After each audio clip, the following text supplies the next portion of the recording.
Ahí, perdonen, alguien se silenció. Bueno, lo que estaba comentando es que bienvenidos a todos. Vamos a empezar con nuestra charla de hoy, que es las nuevas realidades de la economía israelí después de la pandemia. Pudimos lograr que Benito Reutemann, que vive en Israel, por eso es que estamos haciendo la charla en la mañana, que son las 7 de la tarde en Israel. Vamos a hablar sobre, como les dije, las nuevas realidades de la economía israelí. Les voy a contar un poco brevemente sobre Benito Reutemann. Vive en Israel, pero es economista. Él estudió en Uruguay, estudió en Chile y estudió en Harvard. Ha sido funcionario de Naciones Unidas en varios organismos, en CEPAL, PNUD, la Organización Mundial de la Salud, y también ha sido consultor internacional, ¿sí?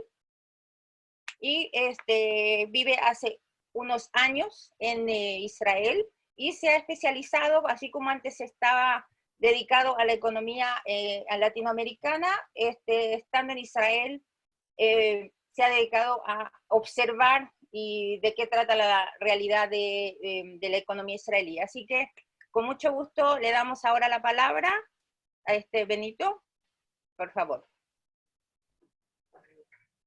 Bueno, ¿puedo comenzar? Sí, puedes comenzar, perdón, solo agregar que les pido, por favor, que todas las preguntas que tengan, las digan, las pongan en el chat, las escriban para que después, cuando termine Benito la charla, nosotros se las vamos haciendo. Muchas gracias. Sí, por favor. Bueno, está abierto ya, ¿se oye?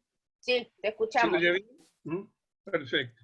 Bueno, primero de todo, buenas tardes, y muchas gracias por la invitación, muchas gracias al Museo Interactivo Judío de Chile y a la participación que en esto pueda tener la comunidad judía de Chile. Me han pedido hablar un poco sobre cuáles podrían ser las nuevas realidades de la economía israelí después de la pandemia.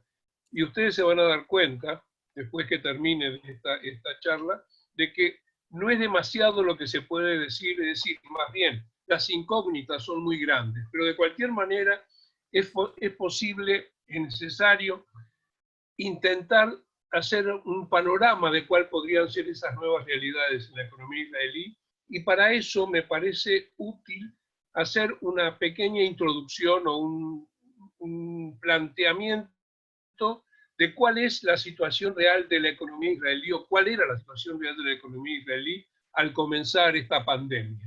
Es decir, cómo era la economía israelí, o cómo es, digamos, hasta estos momentos, y cómo venía funcionando. En ese sentido, lo que quiero hablar es de una economía en un país como Israel, que es un país desarrollado, y quiero después explicar por qué estamos manejando ese concepto. Pero al mismo tiempo voy a manejarme con una idea que no es demasiado común o demasiado normal, demasiado generalizada, y es la idea de que la economía de Israel, siendo la economía de un país desarrollado, es una economía que avanza a dos velocidades, y voy a tratar de explicar por qué. Pero veamos primero qué significa Israel como país desarrollado. Israel como un país desarrollado se encuentra con una serie de indicadores que lo sitúan muy claramente como tal. Por ejemplo, el Producto Interno por habitante de Israel está en el orden de los $45.000, ¿verdad? Y con una tasa de crecimiento del producto del orden del 3,5%, que se ha mantenido en los últimos 4 o 5 años, a pesar de que el crecimiento en general en el mundo es inferior a ese valor. Tiene una inflación muy pequeña, del orden del 2%, y un desempleo antes del comienzo de la pandemia inferior al 4%, y una deuda pública del orden del 60% del producto. Y se ha ido formando una cantidad de reservas que ascienden en estos momentos al orden de $142.000 millones. De todas maneras, son todos elementos que indican de qué forma Israel realmente es un país desarrollado, se encuentra dentro del grupo de los países desarrollados.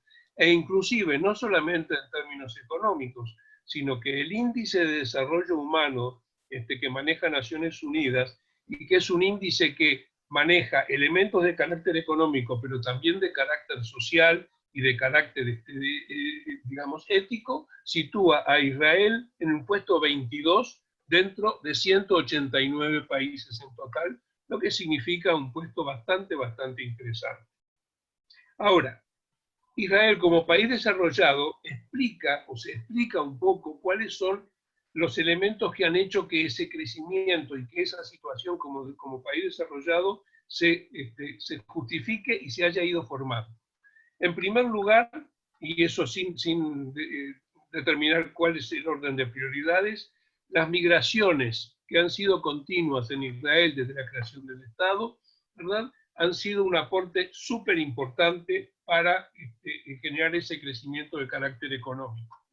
Los ingresos de capital de todo tipo, donaciones, préstamos, transferencias, y después vamos a analizar un poquito en qué medida han estado funcionando, han sido también un elemento importante y que diferencia, y después lo voy a mencionar por qué, bastante la forma en que ha evolucionado el caso de Israel frente al desarrollo que han tenido los países latinoamericanos, por ejemplo.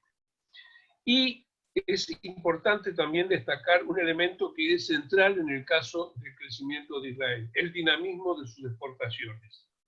Es importante determinar que Israel es un país pequeño, un país de su tamaño, ustedes lo saben, está en el orden de 21.000 kilómetros cuadrados, a esta altura se manejan algo más de 9 millones de habitantes, y es un país prácticamente sin recursos naturales, con pocos recursos naturales. Pero al mismo tiempo es un país en el cual su población quiere tener, digamos con toda responsabilidad, quiere tener un nivel de vida alto y creciente. Y para poder tener un nivel de vida alto y creciente, un país sin recursos naturales y pequeño, necesita depender básicamente de las importaciones. Eso es central en el caso de un país como Israel. Pero si necesita depender de las importaciones para poder mantener y aumentar su nivel de vida, requiere financiar esas exportaciones con exportaciones, ¿verdad? Es ineludible, es dependiente en ese sentido, en un sentido no peyorativo. Y eso hace, por ejemplo, que hoy por hoy el sector externo en Israel sea de enorme importancia. La apertura externa de Israel, es decir, la suma de las exportaciones más importaciones, excede o se anda alrededor del 60% del Producto Interno Bruto, año con año, ¿verdad? Y una cosa que es importante y que muchos de ustedes conocen es que las actividades de alta tecnología en Israel son un elemento importante, yo diría casi central, en la evolución de sus exportaciones, ¿verdad? Que de vuelta, como les mencionaba, están, digamos, de alguna manera financiando las importaciones, ¿verdad?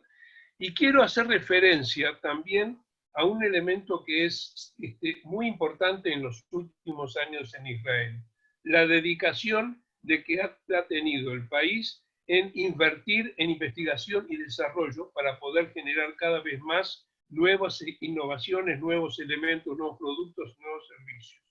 Israel invierte en investigación y desarrollo un 4.8% del Producto Interno Bruto, lo que nos sitúa en el número 1 en el mundo, en términos de su capacidad de llevar a cabo esas actividades. Ahora, lo que es importante también tener en cuenta, y eso lo vamos a manejar un poco más adelante, es que esos gastos en investigación y desarrollo son financiados no tanto por el gobierno, sino sobre todo por el sector privado. Empresas privadas y externas son responsables por el 88, un poco más del 88% del total del gasto en investigación y desarrollo. Y el gobierno contribuye con un 10%, la mayor parte de lo cual va a las universidades, a los centros de investigación en las universidades. Para manejar un poco el tema de cómo es importante el sector externo en Israel, quiero molestarlos o, digamos, hacer un poco pesado mostrando algunas cifras solamente. Una cosa que es bien interesante en Israel y que es, digamos, sintomática de lo que viene pasando y sobre todo va a definir mucho lo que va a pasar a partir después de la pandemia, es de que Israel, si ustedes se fijan aquí, tiene, digamos, en los últimos 10 años, el volumen de bienes exportados por Israel es prácticamente el mismo.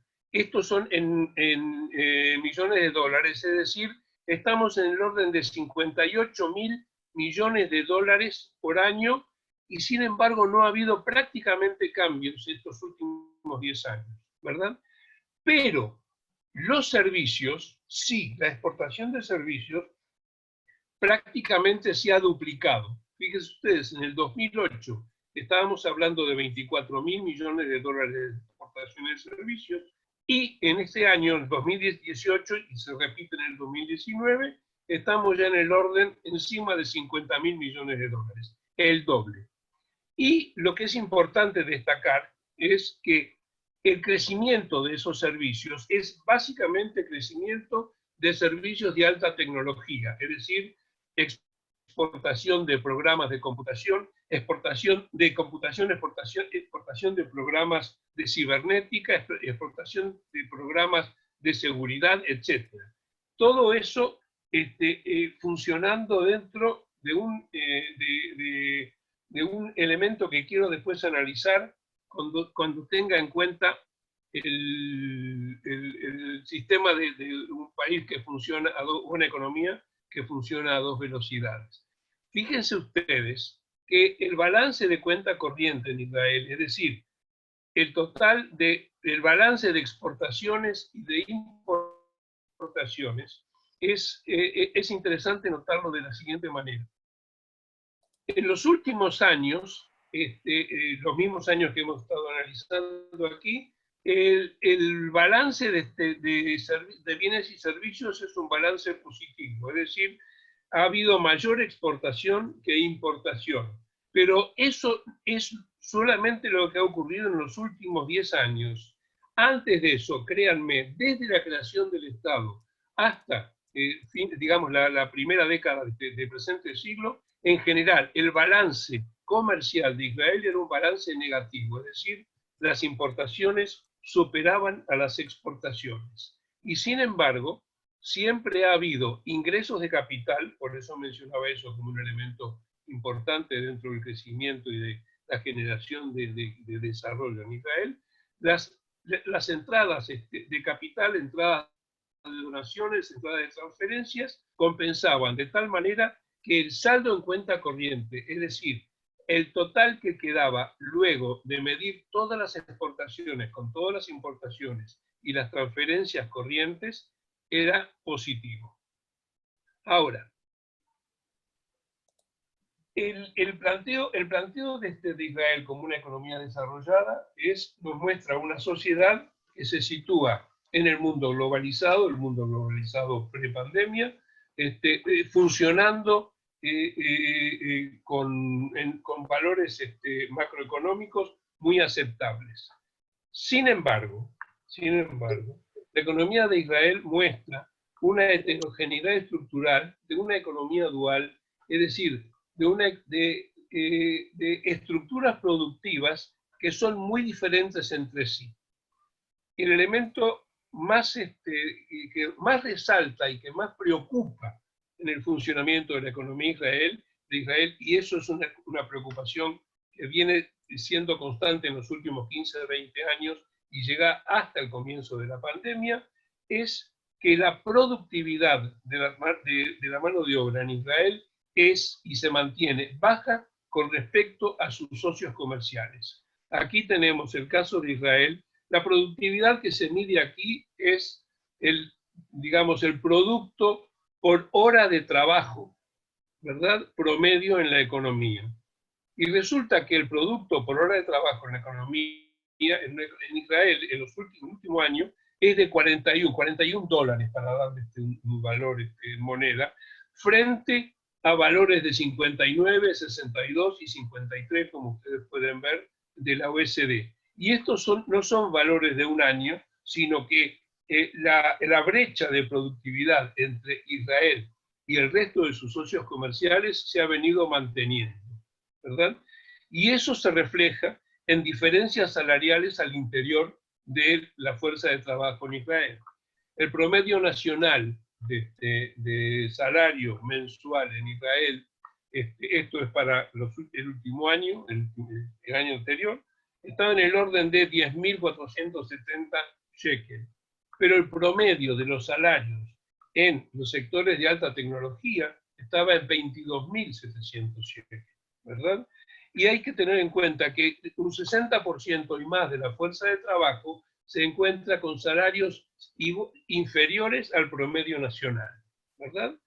Eso es un problema, digamos, importante, no solamente a nivel económico, por supuesto, sino de que tiene, ahora lo vamos a ver, una serie de efectos de carácter social bastante importantes, muy importantes dentro de la economía. Ahora, el crecimiento de la exportación de servicios de alta tecnología, que se estaba mencionando ustedes, forma parte del total de las exportaciones de esos sectores de alta tecnología, en comunicaciones, en informática, en medicina, en farmacología, etc.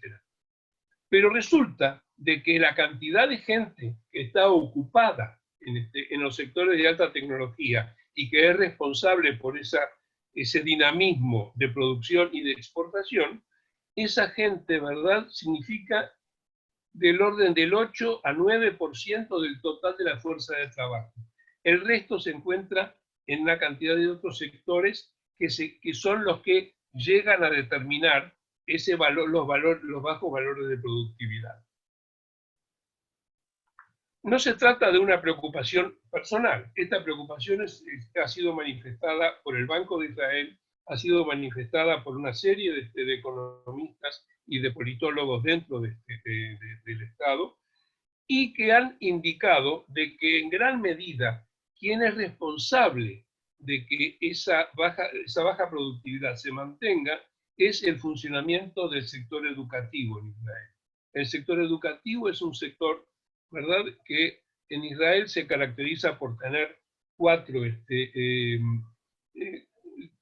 sistemas educativos, todos financiados por el sector público, y que por lo tanto dificultan el que el global de la fuerza de trabajo formada en ese sector educativo pueda aumentar su productividad. De hecho, Israel se encuentra, muestra una paradoja frente a sus socios comerciales y sobre todo los países de la OECD.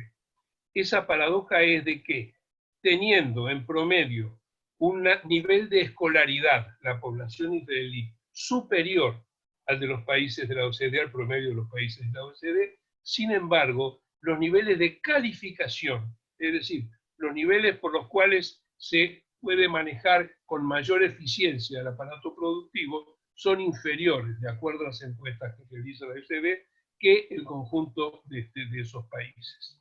Y el otro problema que es importante en Israel es de que todo esto conduce a que probablemente Israel se encuentre con, hay dos mercados de trabajo. Permítame hacer una pequeña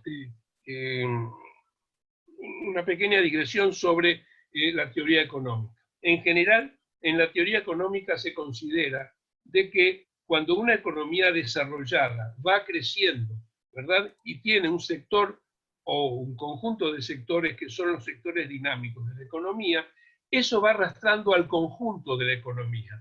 Es decir, en la medida en que los sectores de alta productividad, los sectores de alta tecnología, los sectores dinámicos, ¿verdad?, van creciendo, van aumentando, van generando además niveles de salario mayores, eso va generando un crecimiento de los salarios en el resto del mercado de trabajo, porque son ellos los que supuestamente van a estar aportando la mano de obra futura para seguir ese crecimiento. Eso es lo que dice la teoría. Sin embargo, en el caso de Israel, eso no ocurre. Y eso lleva a pensar inclusive, y esto es una exageración de repente decirlo así, como que hubiera no un mercado de trabajo uniforme, es decir, comunicado entre sí, que va arrastrando, sino que hay dos mercados de trabajo.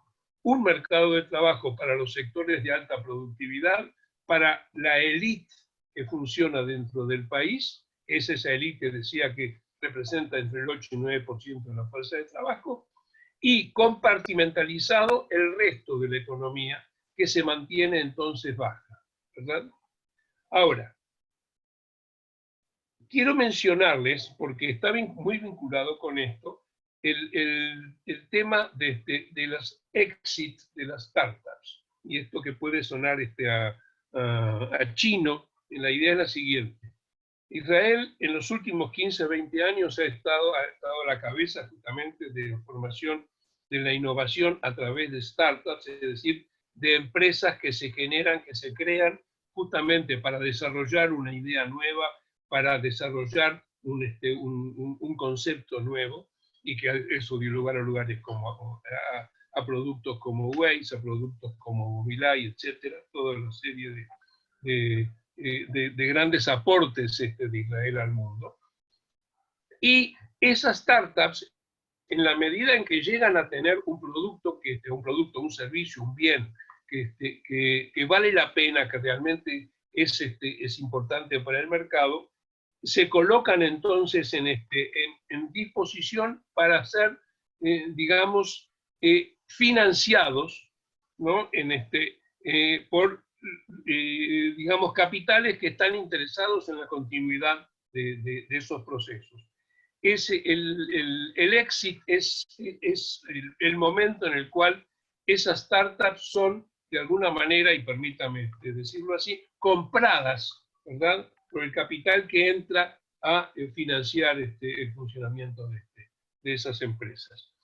Y eso en Israel significa año por año un ingreso de capitales, un ingreso de unas ventas que oscilan entre 9 y 10 mil millones de dólares, año con año, ¿verdad? Que es bien importante, y lo que significa el enorme satisfacción para los dueños de las startups, para aquellos que estuvieron desarrollando eso.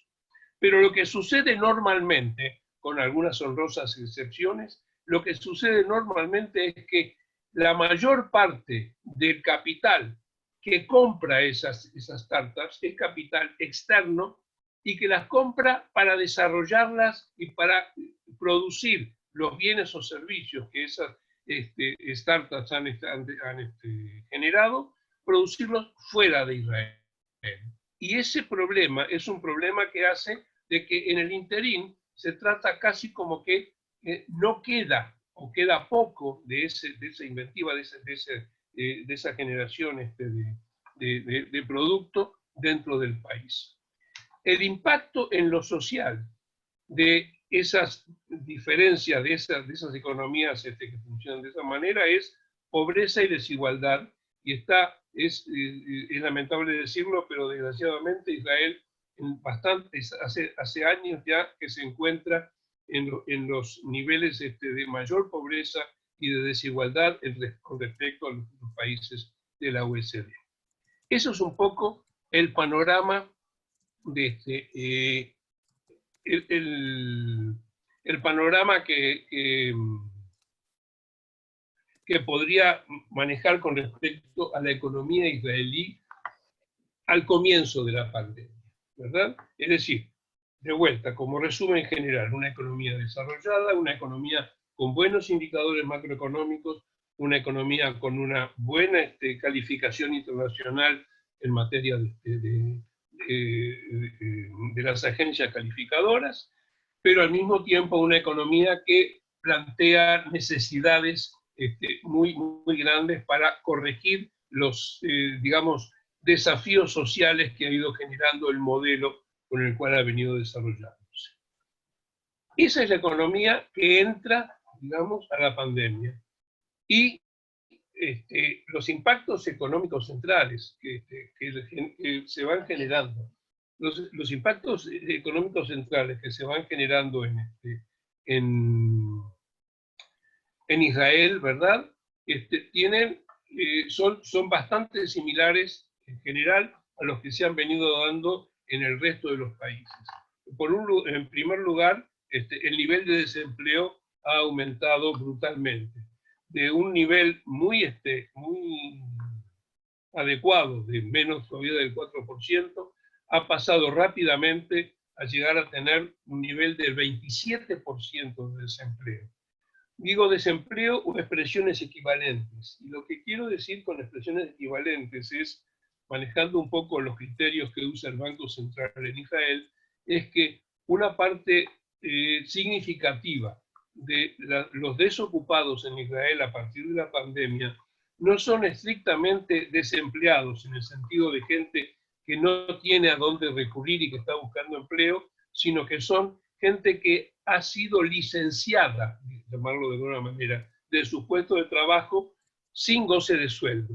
Es decir, las empresas no los han expulsado, no los han despedido, sino simplemente las empresas han cerrado y estarían a la espera de poder abrirse nuevamente y poder, en el mejor de los casos, volver a tomarlos. Pero de cualquier manera ha habido un cierre y quiebra de empresas importantes en el país. Y uno de los impactos que es importante destacar frente a eso es que ha habido una reconsideración importante también del papel del Estado en el ámbito económico. Eso significa qué es lo que el papel del Estado ha estado jugando. Por ejemplo, Israel, al igual que muchos otros países durante todo estos últimos años, ha estado buscando con bastante éxito limitar su deuda pública, ¿verdad? Y tener niveles de déficit del sector fiscal, déficit del sector público, que sean controlables. Últimamente había habido un aumento que se consideraba en aquel momento sensible del déficit fiscal, y se estimaba que para el año 2020, sin la pandemia, el déficit fiscal estaría en el orden del 3.8, 3.9 del Producto Interno Bruto. Sin embargo, la pandemia ha obligado al Estado a emitir una serie de bonos, a financiarse, a entrar en déficits superiores para generar recursos para poder subsidiar al desempleo, para poder subsidiar el funcionamiento o los gastos de las empresas que han debido cerrar debido a la pandemia, y se estima de que el déficit público de Israel a fines de este año se situará en el orden del 10% del Producto Interno Bruto. Las consecuencias políticas de esto son evidentes, ¿verdad? A pesar de que, por suerte, y debido a la calidad del desarrollo que tenía Israel hasta entonces, ha podido conseguir recursos para financiar ese déficit en condiciones relativamente favorables, ¿verdad? Pero un elemento que es importante tomar en cuenta es de que hay nuevos ordenamientos económicos internacionales que están afectando al funcionamiento de la economía israelí. Y esos nuevos ordenamientos económicos tienen que ver con el cierre de fronteras, tiene que ver con los cambios importantes que ha habido en todo lo que significa transportes. En el caso de un país como Israel, en el cual una actividad económica importante es la que tiene que ver con el turismo, esto le afecta de manera central, ¿verdad? Y por otra parte, ya se han notado cambios en la naturaleza de las demandas externas, cambios que por ahora se mantienen en el nivel de volúmenes. Las últimas informaciones señalan que en los meses de marzo y abril de este año, las exportaciones en Israel han caído y han caído de manera significativa. ¿Cuánto de eso puede mantenerse, cuánto puede durar?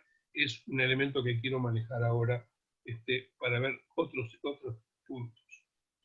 Porque cuando empieza a darse, a pensarse ya en los escenarios de salida, cuando empieza a pensarse ya en términos de una nueva normalidad, ¿no? Aunque está muy difícil poder decir cuál era la vieja normalidad o a quién le afectaba poco o mucho, lo que importa es tomar en cuenta dos tipos de condicionantes. Uno, los condicionantes externos, para los cuales Israel tiene poca capacidad, para no decir escasa o nula, capacidad de influir sobre ello. Es decir, los condicionantes externos son, para un país como Israel, un dato. Tiene que aceptarlos tal como son y de alguna manera adaptarse al funcionamiento de sus condicionantes externos. A diferencia de los condicionantes internos, que lo veremos después, sobre los cuales tiene un mayor grado de manejo. En los condicionantes externos, uno de los primeros que se plantea es cuál va a ser la evolución de la globalización. E inclusive se habla ya de la deglobalización. Uno de los elementos que hay que tener en cuenta es que la globalización estaba puesta en tela de juicio, estaba siendo discutida antes de la pandemia. Ya la crisis del año 2009, e inclusive antes todavía, lo que tuviera que ver con la crisis de .com, habían estado poniendo un poco en tela de juicio en qué medida la globalización, tal como estaba funcionando, sobre todo en términos de los movimientos de apertura comercial, de apertura financiera, estaban siendo útiles para los fines sociales de la economía. Pero hoy se está hablando inclusive de la posibilidad de un proceso de desglobalización, es decir, de disminuir la apertura que se venía dando en esto. Ahora, es importante tomar en cuenta dentro de esto algo que a Israel le puede afectar muy directamente. Es el tema de la tecnología. Hay en el mundo un creciente uso de la tecnología como sustituto de mano de obra, por lo menos en una cantidad de sectores de la producción. ¿En qué medida ese proceso va a seguir dándose o va a seguir profundizándose después de la pandemia, y en qué medida eso va a significar un problema serio para los niveles de empleo que previamente se tenían en Israel? Ese es un punto que quiero verlo después de los condicionantes internos. Los movimientos de capital también forman parte del movimiento de capital internacional, porque financiaban en gran parte el crecimiento de las startups, como estaba mencionando, y en general ingresos de capital, están siendo modificados a raíz de la pandemia, y están siendo modificados además los lugares hacia los que va. ¿En qué medida eso va a afectar a Israel? Es un punto importante a tomar en cuenta. Que eso se vincula con el restablecimiento del comercio y del tránsito internacional.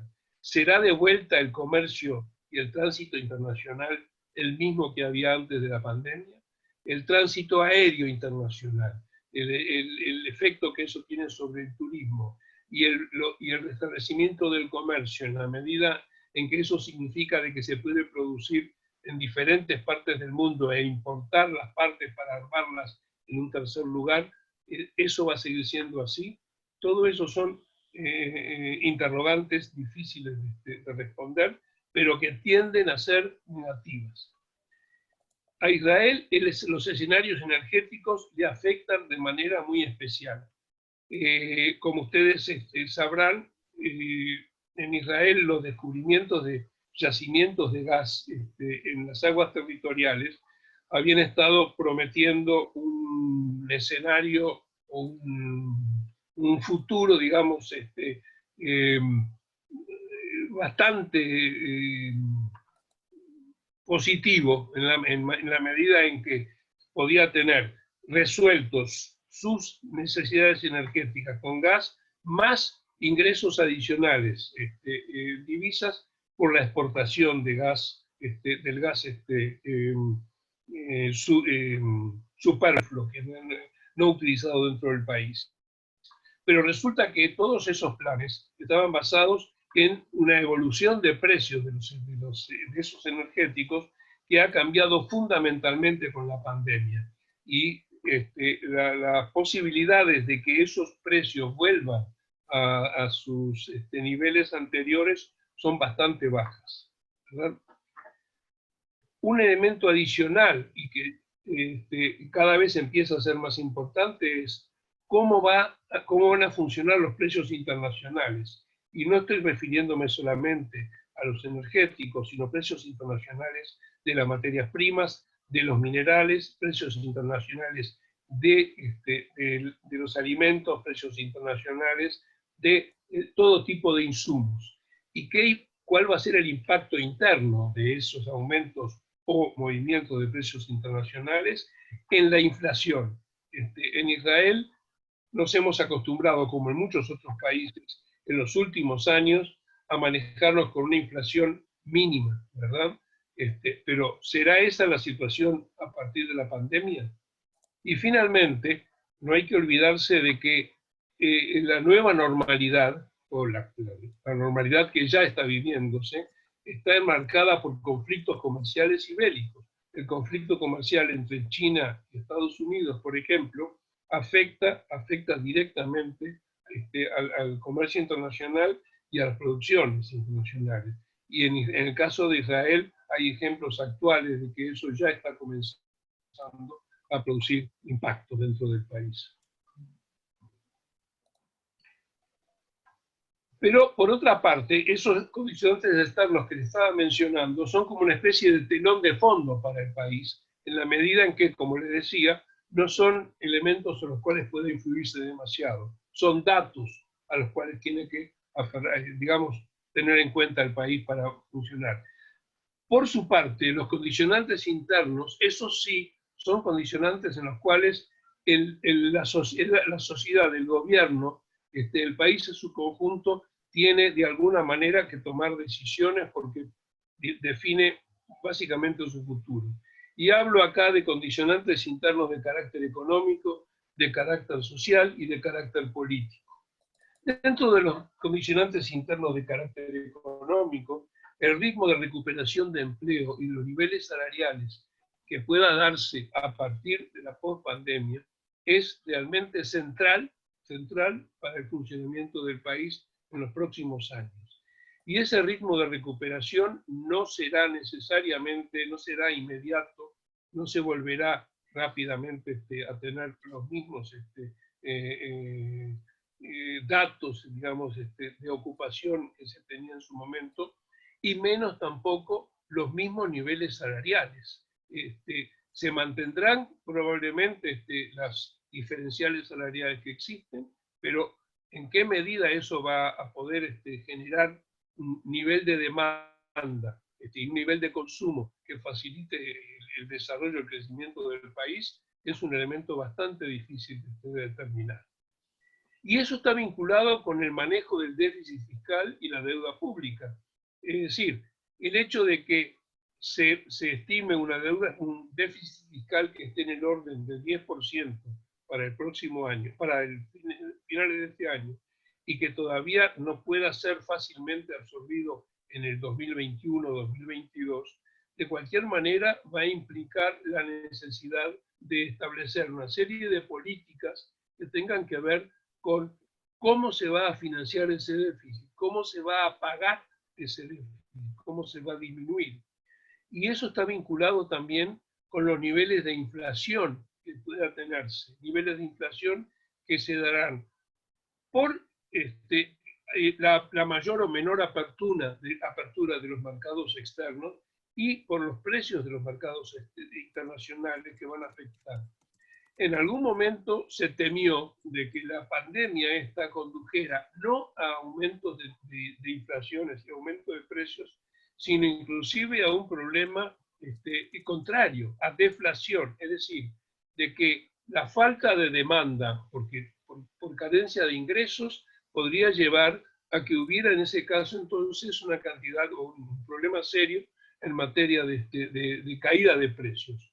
Pero todo parece indicar de que es más factible de que haya que enfrentar niveles de inflación más altos de los que estamos acostumbrados en su momento, y va a haber que adoptar políticas fiscales, monetarias, que puedan trabajar eso. Pero eso en última instancia lo que significa es ¿quién va a pagar? ¿Quién va a hacer? ¿Qué grupos sociales?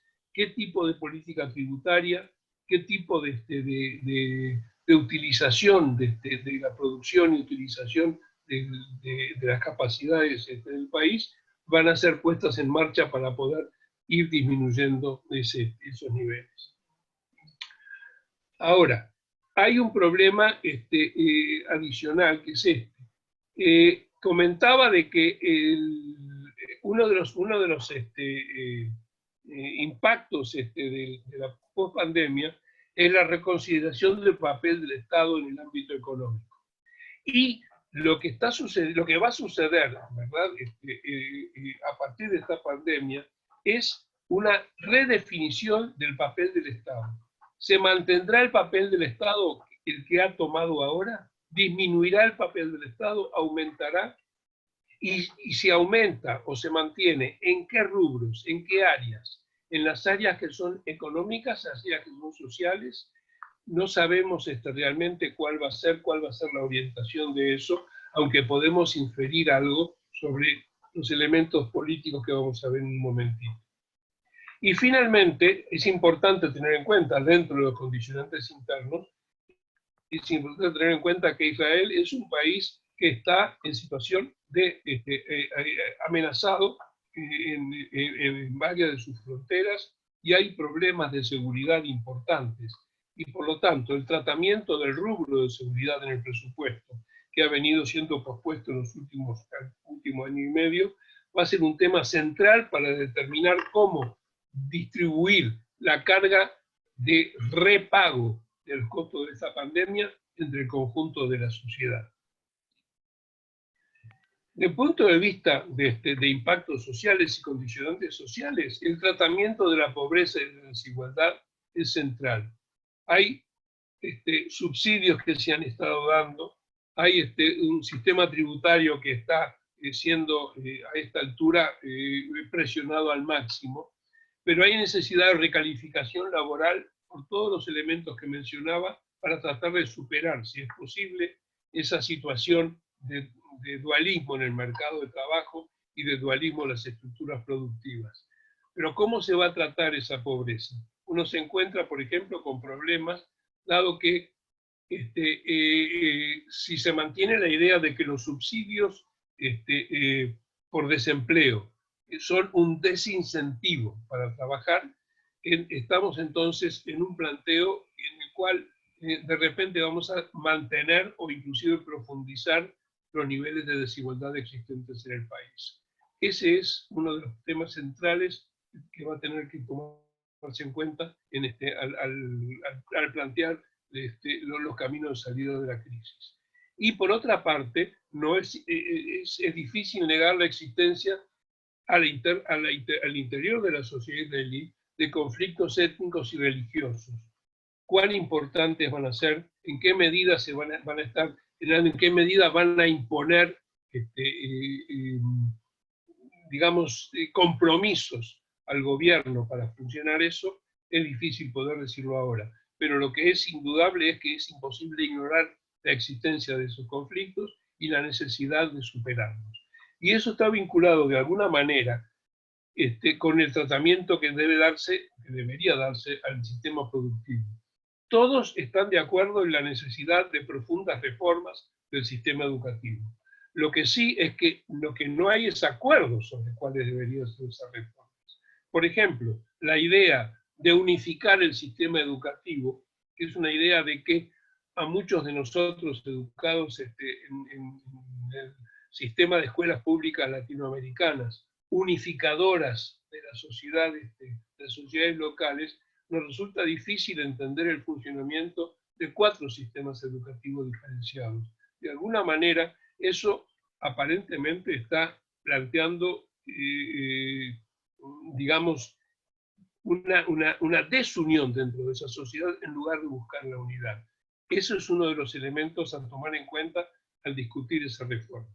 Y por supuesto, no podemos olvidarnos, y es central también en esto, los condicionantes políticos. Por de pronto, los desarrollos geopolíticos en la región y los nuevos posicionamientos. ¿Qué va a pasar con Siria? ¿Qué va a pasar con Hezbollah? ¿Qué va a pasar con Irán?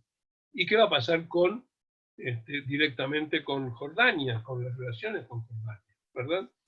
Ahora, no cabe duda además de que el nuevo gobierno que se acaba de instalar en Israel, ¿verdad? Y que su propósito, por lo menos proclamado, es la lucha contra la pandemia esta, ¿verdad? Va a generar necesariamente tensiones. ¿Cómo se van a ir resolviendo esas tensiones?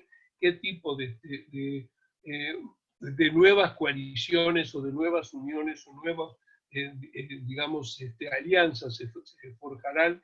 ¿Y qué tipo de decisiones se tomarán sobre eso? Es difícil determinar cuáles van a ser las verdaderas prioridades que el nuevo gobierno tenga en el funcionamiento político.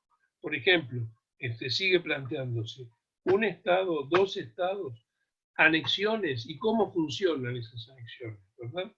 Todo ese tipo de elementos son incógnitas, pero que de alguna manera definen al funcionamiento del país, de la sociedad y de la judería en general. De todas maneras, lo que quiero decir es que, como ustedes verán, abundan las preguntas, pero son pocas las respuestas todavía. Muchas gracias. Bueno, muchas gracias. Estuvo bastante ameno y bastante claro, porque mucha gente, entre ellos yo, le tenemos mucho miedo a la economía. Así que con esto pudimos de alguna manera entender qué es lo que está pasando en Israel, entender un poco lo que es la economía y por supuesto que entender lo que podemos ver de ahora en adelante, aunque como bien tú lo dices, abundan las preguntas y son pocas las respuestas. Tenemos, la verdad, aquí unas cuantas preguntas, así que me gustaría comenzar a preguntarte si te parece, ¿sí? Alan hace una pregunta que es así. Con respecto al desempleo, me imagino que la gran parte es estructural. Dado lo anterior, ¿qué tipo de políticas públicas van a permitir que Israel continúe siendo un referente mundial en aspectos tecnológicos? Es decir, la gran dependencia de exportación de tecnología. Por favor. Sí, bueno, hay que entender un poco, si no, no lo interpreto mal, cuando dice que el desempleo es estructural, no sé a cuál se refiere. Si se refiere al desempleo, al 4% que había, digamos, hasta enero de este año, ¿verdad?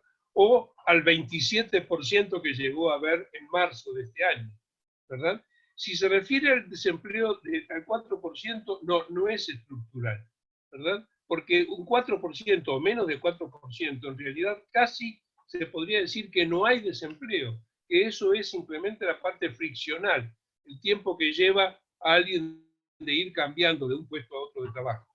Pero lo que sí uno puede determinar es lo siguiente.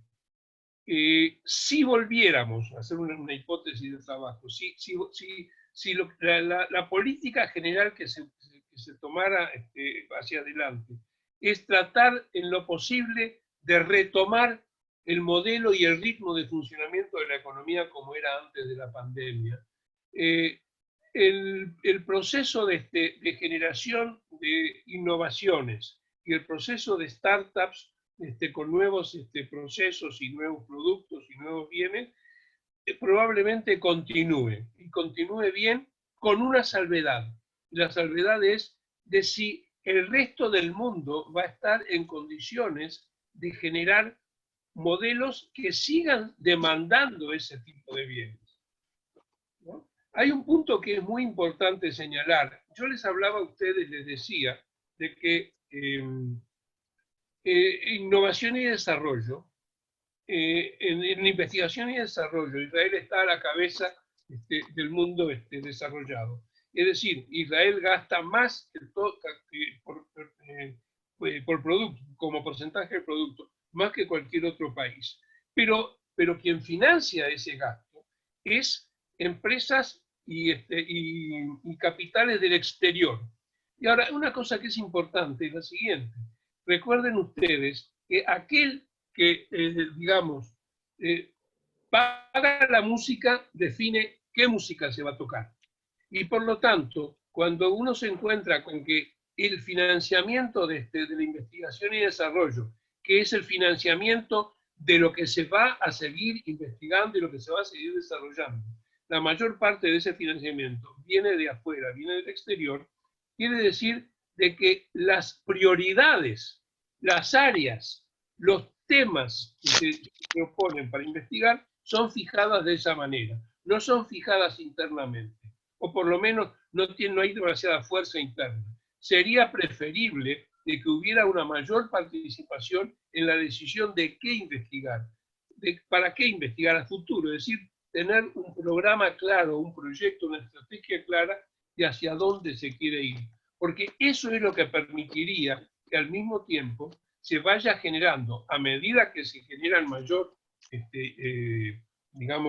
conocimiento, mayores productos, mayores bienes, se comiencen a producir en Israel y que sea desde Israel que se vendan, no que se establezcan en Suiza, en Estados Unidos, en Holanda, ¿verdad?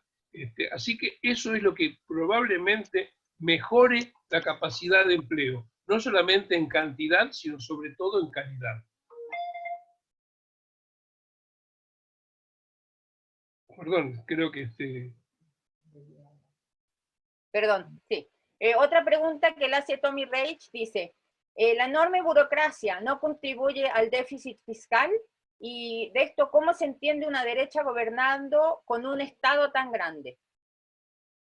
Bueno, en primer lugar, la burocracia en todos lados, ¿verdad? Es importante, la burocracia es al mismo tiempo necesaria y al mismo tiempo es un peso, las dos cosas. Lo ideal es siempre, y como ya lo dijera Weber en su momento, lograr que la burocracia pudiera funcionar de una manera más eficiente y más al servicio, digamos, de los intereses del Estado y de la sociedad como tal, ¿verdad? Ahora, el hecho de que un gobierno de derecha tenga esa importancia, la que tiene, eso es lo que está sucediendo en todo el mundo en estos momentos.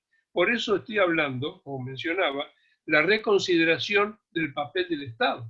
Pero la reconsideración del papel del Estado es de doble filo. Por un lado, se puede ver como un elemento positivo, pero por otro lado también puede ser negativo. El elemento positivo es la intervención del Estado, la posibilidad de que el Estado sea representante del conjunto de la sociedad, del conjunto de los intereses de la sociedad, y por lo tanto, al entrar más a participar, esté facilitando o mejorando los aspectos no solamente económicos, sino sociales.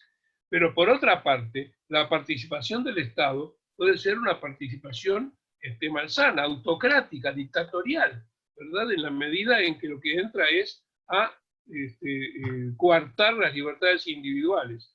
Por lo tanto, lo que uno podría pensar, y esto me gustaría poder desarrollarlo más, uno podría pensar es que a partir de esta pandemia sería bien interesante si el Estado acepta, ¿verdad?, participar en forma importante en el funcionamiento de la sociedad, económico y social, casi político por supuesto, pero que al mismo tiempo la sociedad como tal, la sociedad civil, fortalezca sus instituciones y haga que esas instituciones funcionen y participen fuertemente en el quehacer colectivo. Y cuando hablo de esas instituciones me estoy refiriendo a instituciones tales como los sindicatos, como los gremios patronales, como los organismos comunales, como los funcionamientos cooperativos de la sociedad, etc. Es decir, algo que signifique una importancia positiva de la participación del Estado,